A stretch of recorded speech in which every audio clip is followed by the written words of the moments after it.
This Good to Go segment is made possible by Spectrum Health Medical Group. Now, most of us know that high cholesterol can affect our heart, but it can also impact other areas of our body. Dr. Eanas Yassa from Spectrum Health Medical Group is here to tell us about peripheral artery disease. Did I say that right?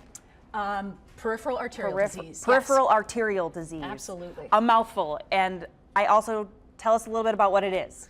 Sure. So peripheral arterial disease is the buildup of plaque, sometimes cholesterol-based plaque inside the arteries. Most often people think about the arteries in the legs. It also happens in the arteries in the neck that supply the brain and other parts of the body as well. Okay. And it's also called PAD, right? It is, yeah. That's just a short It's a little version. easier to say. All right. What are some symptoms of PAD?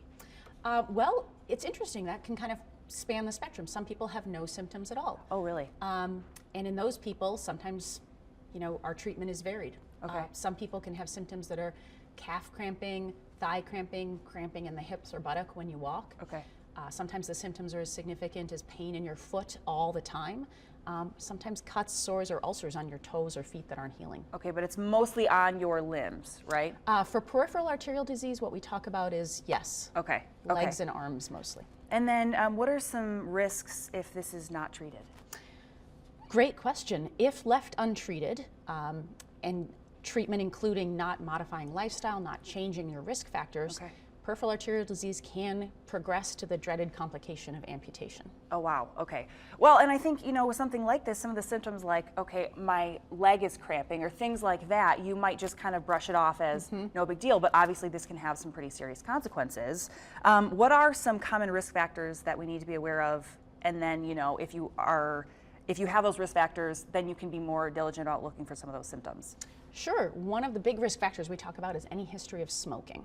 Okay. So for people who've been heavy smokers, even in the past, if you've quit now and you're having these kinds of symptoms, that can be something that should trigger you to talk to your primary care doctor about being evaluated for peripheral arterial disease, whether that's a test or being sent to see someone like myself, a surgeon who treats that problem. But definitely something you want to get checked out.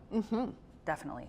And then as far as, treatment goes, I mean, there's some pretty severe things that could happen if you don't receive treatment or you don't amend kind of your lifestyle. What are some things that you do for treatment of this, and what are some things we can be doing to prevent some of this stuff from happening? Absolutely. We talk about peripheral arterial disease as a preventable problem. Really? Okay. So treatment is varied depending on the severity in each person. Treatment can be as simple as modifying your lifestyle. If you're smoking, quit smoking. Don't smoke. If you're not very active, be more active.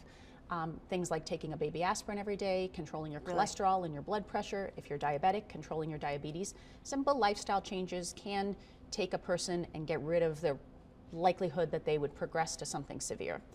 If you have some symptoms and your surgeon or your provider feels like you would benefit from treatment, it could be something as simple as a stent.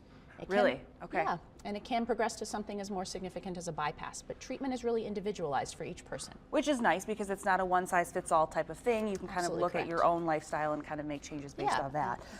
Now, what are some signs, you talked a little bit about some symptoms. What are some signs that, okay, this is something I should go see a doctor for? Early signs of peripheral arterial disease can be hair loss on the lower legs. So if you used to have really hairy legs as a man or even as a woman and you notice not getting a normal hair pattern on my legs, that discomfort, cramping in your calves, thighs, or buttock when you walk, pain in your foot all the time, it's not going away. If you have a cut or a sore and it's not healing, that's something that should prompt you to talk to your primary care doc. Okay, now you guys are also offering an opportunity to learn more about this and kind of ask some questions. You guys have a doctor dialogue? We do. We have a doctor dialogue coming up. We're really excited about it. To provide some education, answer some questions from anyone in the community who's welcome to join us. Enjoy some snacks, some healthy snacks with us as well. Wonderful. Well, you can find more information about the Doctor Dialogue and Spectrum Health. We have a link for it on our website. Just go to WZZM13.com. We'll be right back.